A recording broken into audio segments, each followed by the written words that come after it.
जैसा देश वैसा वेश, देखते रहिए आपका संदेश हवा सिंह चहल के साथ। कहानी सुनाने वाला कहानी सुना रहा है, और कई बार क्या होता है, कहानी को मतलब अंगूठा दे रही भाई, अंगूठा देगा तो मैं कहानी सुनाऊंगा। कहानी सुनाने का मजा कब आता है, जब सामने वाला अंगूठा, आपके यहाँ क्या बोलते, अंगूठे को जो बोलते हैं भाई ऐसे से करता रहिए। हाँ, इसका मतलब सुन रहा है ये। और कई बार क्या होता है, कहानी तो बहुत बढ़िया भाई, देखो वाला भूत आ गया, फलाना आ गया, अगर आप उसको तरफ देखो मैं तो भाई कोई आधा घंटा खा गया मेरा, तो सो गए हो।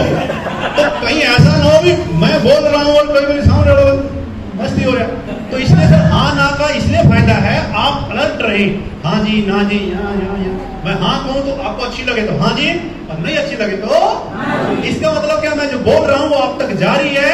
मुझे भी पता लग रहा है अभी जिनके साथ मैं बातचीत कर रहा हूँ वो कुछ बल्ले उनके पढ़ रहा है। तो हाँ ना का जवाब देते रहे, दे सकते हैं। अब एम्बेसडर गाड़ी, बदलाव जिनको पसंद नहीं है, एम्बेसडर गाड़ी अपने जमाने की नंबर 1 गाड़ी थी, ठीक नहीं थी? लेकिन उस गाड़ी की खूबी क्या थी, उसके अंदर ईगो थी। उन्होंने अपने आप को वक्त रहते चेंज नहीं किया।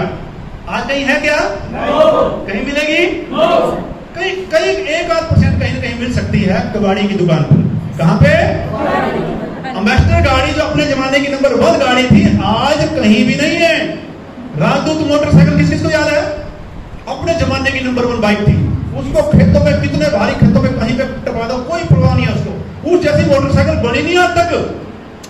आज कहीं है क्या? कबाड़ी की दुकान पे शायद मिल जाए। बजाज चेतक स्कूटर एक होता था, ऐड भी आती थी, किसने देखा है? अपने जमाने का नंबर 1 स्कूटर था। आज कहीं है क्या? ये कहते हैं शादी में एडवांस में वो 6-6 महीने साल बुक कराना पड़ता था। दहेज में लोग पहले बजाज चेतक स्कूटर ही देते थे। आज कहीं नहीं है। HMD घड़ी किसको पता है? आज कहीं है क्या? नोकिया फोन, वो इतनी बैटरी चलती थी, आज तक नोकिया फोन जैसा फोन आया ही नहीं। यानी कि अपने जमाने की हजारों उदाहरण ऐसे हैं सर, वो अपने जमाने के नंबर 1 थे, लेकिन उनको बदलाव पसंद। तो आज कहीं है क्या? मर्जी आपकी है, क्या उन लोगों से हमें सबक नहीं लेना चाहिए?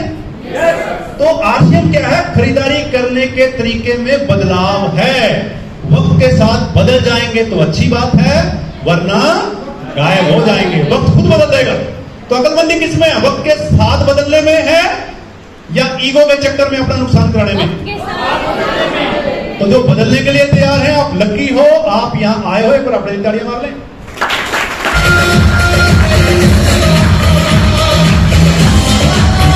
और बदलाव के बारे में किसी ने, बहुत सज्जन पुरुष ने बहुत अच्छी बात बोली है सर। वो कहने लगे, चलता साधु बहता पानी।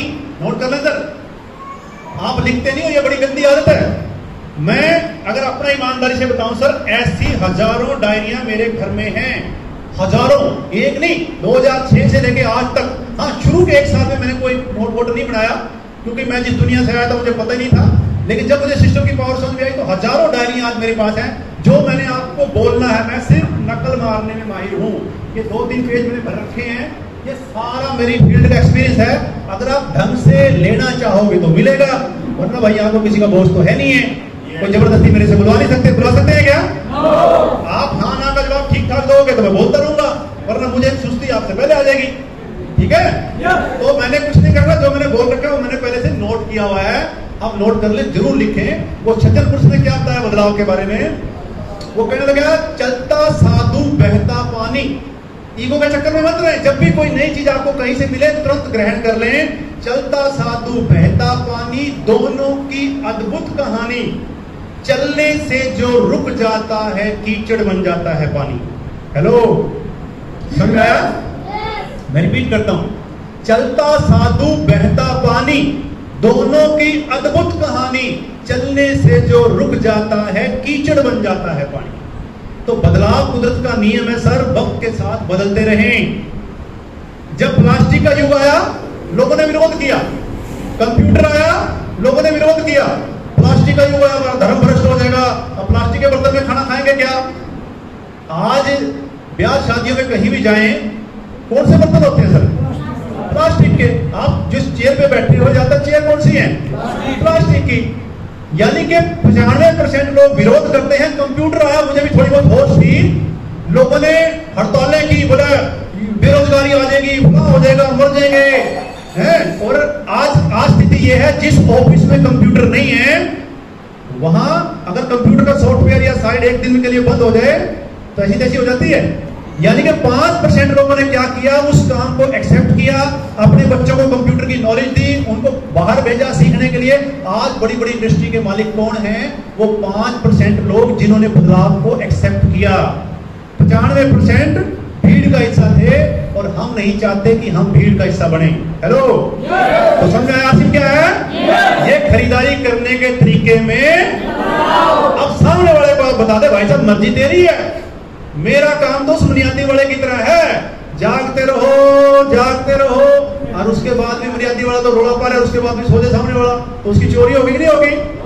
आपको पहले से प्रिपेयर होना चाहिए। अभी मैं कोई गलत काम नहीं कर रहा हूं, मेरा काम तो बुनियादी वाले की तरह जागते रहो बोलना है। बोले भाई साहब ये बदलाव है, एक्सेप्ट करोगे तो ठीक, नहीं तो भाई ये काम तो पक्का होने वाला। तो क्लियर हुआ? आगे चले, एक बार तालियां मार लें। अगर ये क्लियर हो गया सर, अब आशिम क्या है ये समझ में आ गया, ये बदलाव है। अब हम बात करते हैं आशिम क्यों करें, और फिर हम बात करेंगे कैसे करेंगे। कैसे करेंगे जल्दी जल्दी नोट करेंगे हम क्यों करेंगे। कि बहुत बार मीटिंगों में बोला हुआ है, लेकिन कुछ साथी पहली बार आए हैं। नोट करें सर, लिखने की आदत जरूर डालें। ये स्कूल में मैंने नोट किया हुआ है सर, जो बच्चे नहीं लिखते ना फिर वो पता क्या करते हैं, वो बाद में ना फिर वो तेरा मेरा झांकते हैं। आज क्या बनाया मास्टर ने, बोले दिखाइए थोड़ा सा मैं भी नोट कर लूं। उस वक्त तो ध्यान होता नहीं है कहीं। और एक चीज का ध्यान रखना, जो आपने नोट कर लिया ना मौके पे, उसकी रीस नहीं है। अब जिसकी नकल मार रहे हो, पता नहीं उसने क्या गलत शब्द नोट किया होगा, तो जैसा उसने गलत शब्द किया होगा, वो हमारे यहाँ एक सिंपल कहावत है, वो पौधे का पता है पतोकड़े का पढ़ाया मार। अब जिसकी मैं कॉपी कर रहा हूँ, ये तो देखो ना, जिसकी मैं नकल मार रहा हूँ वो भी ठीक ठाक है नहीं है। तो जो आप नोट कर लोगे सर अपनी बुद्धि से, जो मौके पे नोट कर लोगे, वो सबसे बढ़िया है। ठीक है, अब आगे चले सर, आशिम क्यों करें, ये बदलाव समझ में आ गया। अब हम बात करते हैं क्यों करें। क्यों करें का रोल बहुत अहम है सर। स्वर्गीय सतीश पंडित जी बोलते हैं 90% रोल है सर, लिख लें 90% रोल क्यों का है। अभी रामेश्वर जी बता रहे थे, ये दुनिया का क्या वर्ल्ड का नंबर 1 बिजनेस है सर। मेरा ओपन चैलेंज है, मैं स्कूल का 8वीं फेल हूं, लेकिन मैंने यहां 15 सालों में हजारों बुकें पढ़ी हैं, टेप वीडियो, बड़े बड़े फंक्शन मैंने लाखों लोगों को सुना है। मेरा ओपन चैलेंज है सर, मैं हजारों फायदे बता दूंगा सामने वाले को, वो एक कमी नहीं बता सकता मेरे सामने आरसीएम की। आरसीएम वर्ल्ड का नंबर 1 बिजनेस है, लेकिन सबकी समझ में क्यों नहीं आता, क्योंकि क्यों क्लियर अच्छा दिक्कत उसकी भी नहीं है। माफ करना मेरी बात, अदरवाइज मत लेना। हम 2 चीजें देते हैं सर, अच्छी हेल्थ और अच्छी वेल्थ। ईमानदारी से बताओ, 1 नंबर का पैसा और अच्छी हेल्थ लेने से कौन मना करेगा? कोई करता है क्या? अगर आप सामने वाले को बोलो भाई साहब मेरे पास 2 चीजें हैं, एक अच्छी हेल्थ है, पैसा है और अच्छी हेल्थ है, क्या वो मना करेगा? इसका मतलब क्या है, सामने वाले को मैं अच्छे से बता नहीं सकता, क्योंकि अभी मेरा क्यों खुद ही क्लियर। इतना मीटिंग का टाइम 10 बजे था। ईमानदारी से बताओ कितने लोग 10 बजे हाल के अंदर आ चुके थे? ईमानदारी बहुत कम लोग हैं। मैं 9:30 बजे आ गया था, जबकि मैं आज का चीफ गेस्ट था। आपने मुझे बुलाया 11:30 बजे और मैं आया कितने बजे? 9:30। 11:30 बजे बुलाया तो कितने? 1 घंटा 2 घंटे मैंने 2 घंटे आपका वेट किया। करना किसका वेट था? मेरा वेट आपको करना था। कई बार चीफ गेस्ट आया ही नहीं जी। एक तो तरीका था, रामेश्वर यहाँ फोन करते, रंधावा कहां पहुंचे? पानीपत क्रॉस कर दिया। भाई 12:30 हो गए जी, भी पानीपत पहुंचे हो आप, और बेचारा उल्टा पुल्टा कर रहा। और जिसने बताना है वो 9:30 बजे आके बैठ गया, और जिसने सुनना है, टीचर तो आए 9:30 बजे, स्कूल का टाइम 10 बजे, और स्टूडेंट आए 11 बजे। उल्टा नहीं हो रहा क्या? कैसी गाड़ी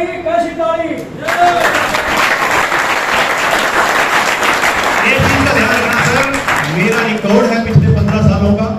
मैं किसी मीटिंग में, चाहे मैं सीखने के पर्पज से गया हूं, चाहे मैं वहां पे चीफ गेस्ट के तौर पे गया हूं, मैं किसी भी मीटिंग में कभी लेट नहीं हुआ। ये मेरा 15 साल का रिकॉर्ड है। और ये नोट करने सर, नोट करने मेरे पास एक बात याद आ गई है, हमेशा वक्त के साथ नहीं चलना अपने को, वक्त से एडवांस, वक्त से पहले चलना है।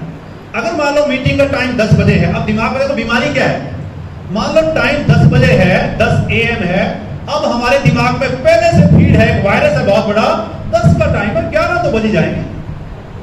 मतलब दिमाग में पहले से वायरस है और ये वायरस सबके है। अच्छा डाल रखा कहीं ना कहीं हमें ही है, हम नहीं है। हम वेट कर रहे हैं साहब का 10 तो बज के जी, वो आएगा फलाना आएगा जी, फलाना आएगा जी। मीटिंग हम शुरू कर रहे हैं 11 और उसने हमने तय कर दिया उसको जो आ रहा है ना लेट। मैंने पहले ही पता था 11 बजे से पहले तो शुरू होना ही नहीं है। अब वो साहब 11 बजे आया, फिर हमने प्रोग्राम शुरू किया। यानी कि हमारे दिमाग में हमने पहले से डाल दिया 10 का टाइम है, 11 साढ़े 11 तो बज ही जाएंगे।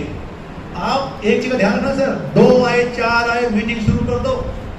एक बार नुकसान होगा, 2 बार नुकसान होगा, धीरे धीरे उस व्यक्ति की समझ में आ जाएगा यार मैं लेट हो गया, प्रोग्राम तो चल रहा है भाई। ध्यान रखेंगे। अब वक्त के साथ नहीं चलना सर, वक्त से एडवांस चलना है, उसके पीछे लॉजिक है। मान लो आप जहां पे रह रहे हो 1 घंटे का रास्ता है आपको मीटिंग तक पहुंचने का, किसी भी मीटिंग में जाएंगे। अब आप दिमाग से चल रहे हैं अभी 1 घंटा तो लगना है और आपने शामला में इतने बजे चलूंगा, 9 बजे चलूंगा, 10 बजे पहुंच जाऊंगा।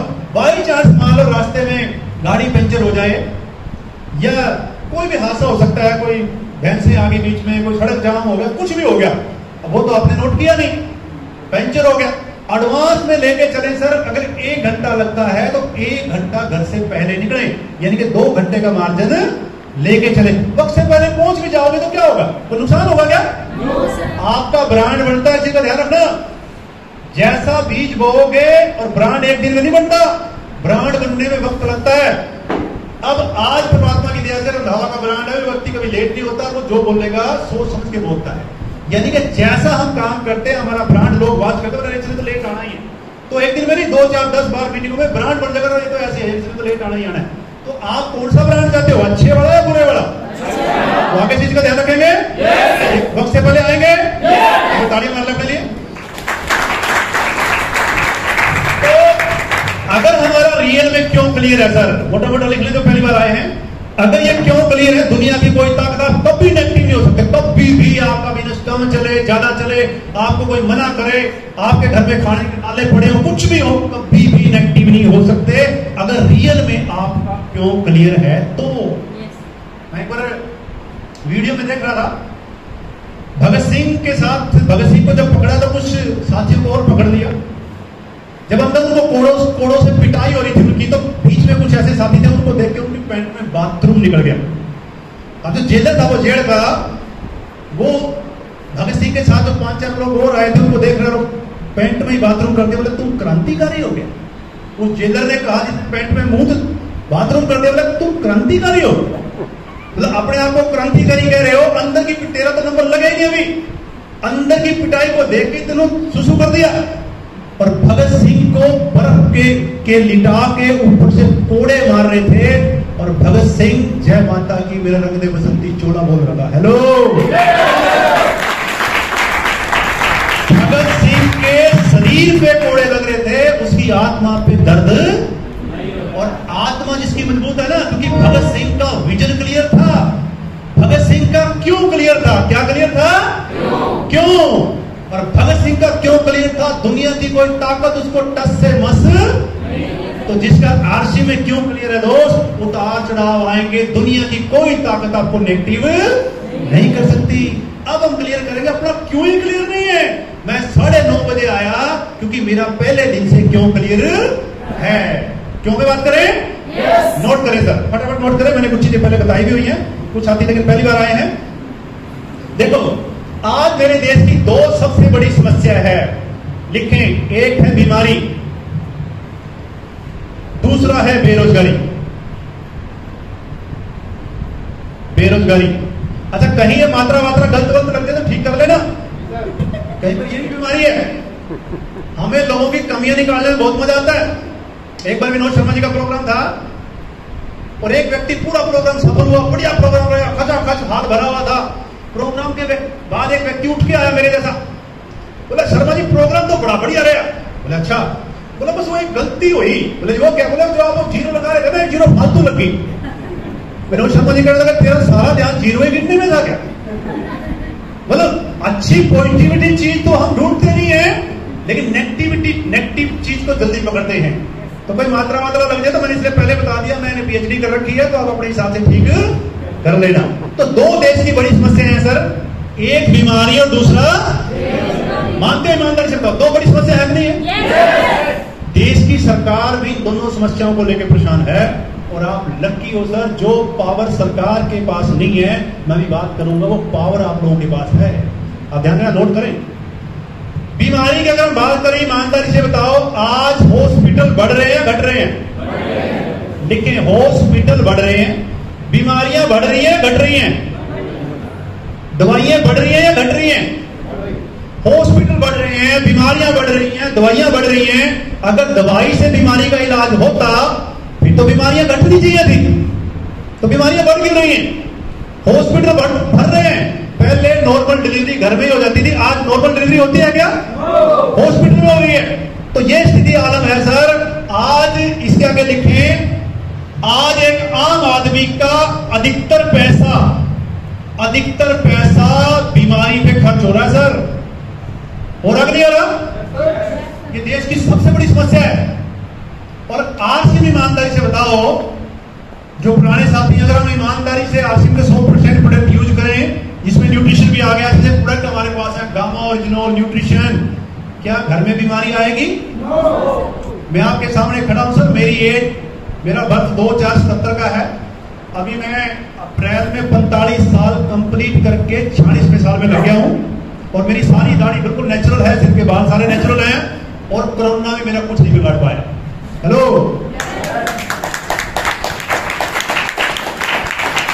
हमारे पास ऐसे प्रोडक्ट हैं, अभी मैं बात करूंगा, अगर ढंग से हम उनको प्रमोट कर सके, लोगों तक बता सकेंगे, तो इस बीमारी रूपी बीमारी जो समस्या है ना, इसको हम अपने देश से जड़ से खत्म कर सकते हैं। इतनी पावर है हमारे प्रोडक्टों में। मैं अब कोरोना में रुक नहीं सके, आदत थी तो मैं एक बार लखनऊ चला गया। अब लोग फोटो खिंचवा रहे हैं, अब प्रेम प्यार इतना ज्यादा है, पता नहीं कहां से किसी न किसी के साथ वो वायरस चिपक गया। तो मैं घर में रहा तो मुझे थोड़ा सा दिक्कत होनी शुरू हो गई। ये क्या करता है कोरोना? ये आपके फेफड़ों को जाम करता है, और मुझे धीरे धीरे दिक्कत शुरू हुई, तो सांस लेने में प्रॉब्लम शुरू होगी। तो ऐसी स्थिति आ गई भाई सांस ना लिया जाए। तो मेरी टीम में डॉक्टर है, मैं डॉक्टर प्रिंसपाल जी हैं, बड़े सज्जन पुरुष हैं, बड़े सियाणे हैं। तो मैंने उनसे पूछा, सर ऐसे करके वो कहने लगे, रंधावा जी लक्षण तो कोरोना के हैं जो आप बता रहे हो, आप सब ट्रीटमेंट कर लो। मगर हॉस्पिटल में तो मैं जाऊंगा नहीं, आप मेरे को दवाई लिख दो। उन्होंने अपने तरीके से दवाई लिखी। तो मैंने क्या किया सर, मैंने न्यूट्रिशन की डोज को डबल कर दिया। मैं जितना प्रोटीन लेता था मैंने प्रोटीन डबल कर दिया, न्यूट्रिशन की 2 टैबलेट कर दी, न्यूट्रिशन डबल कर दिया, सारा न्यूट्रिशन डबल कर दिया। डॉक्टर ने जो दवाई लिखी थी वो दवाई मैंने नोट लेता रहा। मैंने ऑफिस में अपने आप को कैद कर लिया, हफ्ता 10 दिन को कहने लगा, जो स्थिति आपको है ना, और ये कोरोना ऐसा है, 1 साल पीछे ले जाएगा, आपको रिकवर होने में 1 साल लगेगा। ये घुटने अंदर से शरीर को खत्म कर देता है।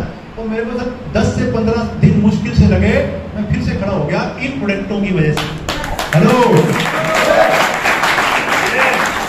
आज स्थिति ऐसी है घर में, आप ईमानदारी से बताना, अपने 10-15 साल के बच्चे को बोलो 10 मिनट तो सीधा खड़ा रहे, मेरी गारंटी है वो 10 मिनट सीधा नहीं खड़ा रहेगा। 10 मिनट बाद किसी ना किसी का या तो वो दीवार का सहारा लेगा या कुर्सी का सहारा लेगा कि नहीं लेगा? यहाँ पे आप चाहे मेरे को 4 घंटे 5 घंटे में बोलता रहूं, 1% भी कोई किसी किस्म की दिक्कत नहीं आएगी। ऐसे प्रोडक्ट अपने पास हैं। तो एक बार ताली वाले अपने प्रोडक्ट के लिए। देश की सबसे बड़ी समस्या है बीमारी, उसका हल हमारे पास है, क्योंकि हमारे पास वर्ल्ड क्लास क्वालिटी के प्रोडक्ट हैं। कौन से हैं? वर्ल्ड क्लास क्वालिटी के। बस हमें पता होना चाहिए, आगे बात करेंगे। दूसरा, बेरोजगारी भी आज अजगर की तरफ फन फैलाई खड़ी है। बेरोजगारी का आलम ऐसा है सर, बड़े दुख की बात है, नोट कर लें। आज हमारे देश में लाखों बच्चे ग्रेजुएशन करते हैं। किस उम्मीद पे करते हैं? नौकरी मिलेगी। किस उम्मीद पे? अच्छा, अगर मैं ऐसे बात करूं, मेरा नाम जर्नल सिंह रंधावा है, देखो जी ऐसा है, ये आरसीएम है, ऐसा है जी, मजा आएगा? तो आप ऐसे ढीले से बैठे हो, तो मुझे मजा आ रहा है क्या?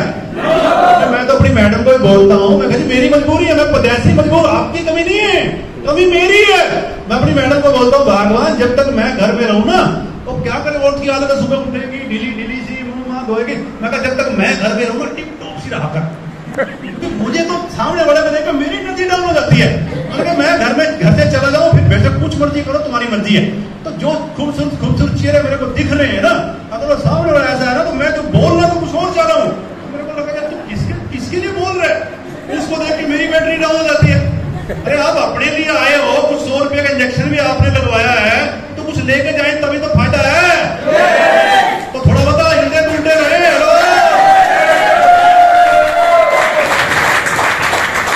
अब ये बहुत गहरा विषय है, ईमानदारी से बताओ, आज लाखों बच्चे ग्रेजुएशन करते हैं, स्कूल की पढ़ाई इतनी महंगी है। ईमानदारी से बताओ, जिस उम्मीद से वो बच्चे ग्रेजुएशन करते हैं, क्या सबकी सपने पूरे होते हैं? क्या नौकरियां सबको मिलती हैं? आलम ऐसा है मेरे भाई साहब, अभी पानीपत में पीछे सबको याद होगा वैकेंसी निकली थी। वैकेंसी 10 निकलती है, इंटरव्यू देने वाले 10,000 होते हैं। हेलो, इतना बुरा हाल है, पढ़े लिखे ग्रेजुएशन करने वाले गटर साफ करने का इंटरव्यू देने के लिए आए हुए। मतलब हमारे दिमाग में वायरस घुस चुका है सरकारी नौकरी का। सरकार के दामाद बन जाओ बस एक बार, बस बाकी सारा सबको पता भी एक बार सरकार के जमाई बन गए, पक्की मोर लगी, फिर कुछ मर्जी हो। यानी कि हर किसी के दिमाग में यही वायरस है। एक पढ़ा लिखा व्यक्ति गटर साफ करने के लिए गटर में उतर रहा है। हम देखते नहीं है, कई बार ध्यान रखना, वो गटर साफ करने वाले जी नौकरी उसको मिलेगी जो प्रैक्टिकल गटर साफ करके दिखाएगा। सबसे बढ़िया गटर साफ कौन करता है? वो पढ़ा लिखा बच्चा जिसने ग्रेजुएशन की हुई है, वो गटर साफ करने का इंटरव्यू दे रहा है। बड़े दुख की बात नहीं है क्या? तो ये पढ़ाई, स्कूल में पढ़ाई जा रही है, हमें नौकर बनने की ट्रेनिंग दी जा रही है। मेरी मजबूरी है बच्चों को पढ़ाना, माफ करना, मैं कोई पढ़ाई के खिलाफ नहीं हूं। 15-20 हजार रुपए हर महीने मैं अपने दोनों बच्चों को 22-23 हजार रुपए दे रहा हूं, जबकि एक रटा रटाया फला कौन था, कौन सी लड़ाई कब लड़ी गई, ये वो कौन था, वो कौन था, झूठा सच्चा इतिहास वही पढ़ाया जा रहा है। मेंटली प्रिपेयर बच्चे को तैयार किया ही नहीं जा रहा। ऐसे आलम है अभी पीछे में, आप देखते नहीं हो, कहीं कहीं से सीखा करो।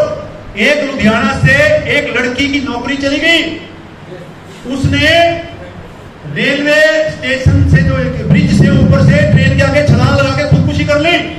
आज इतना मेंटली हम इतने डिस्टर्ब हैं, एक बहुत बड़ी बीमारी, जरा सा कुछ हो जाए तो सहन करने की ताकत नहीं है हमारे अंदर। बेरोजगारी का आलम इस कदर है दोस्त, यही हाल रहा। अब वो बच्चा पढ़ लिख लिया ज्यादा, नौकरी उसको मिल नहीं रही है, खर्चे उसके ज्यादा हैं, अब वो क्या करेगा? क्या करेगा? चोरी करेगा, डाके मारेगा, गलत रास्ता यूज करेगा, क्योंकि पढ़ लिख ज्यादा लिया, छोटी नौकरी वो करे ना। पहली बात तो छोटा आवासी तो करे ही ना, अब दिमाग में वायरस तो कुछ और घुस गया ना। अब बेरोजगारी, एक चीज बताओ, जब ये 8वीं फेल को 2 लाख रुपए से ज्यादा की इनकम दे सकता है, 8वीं फेल को, ध्यान देना, और मुझे 2-2.5 लाख रुपए कब आते हैं? जब 85 लाख रुपए से ज्यादा मेरी टीम में बढ़ते हैं। हेलो,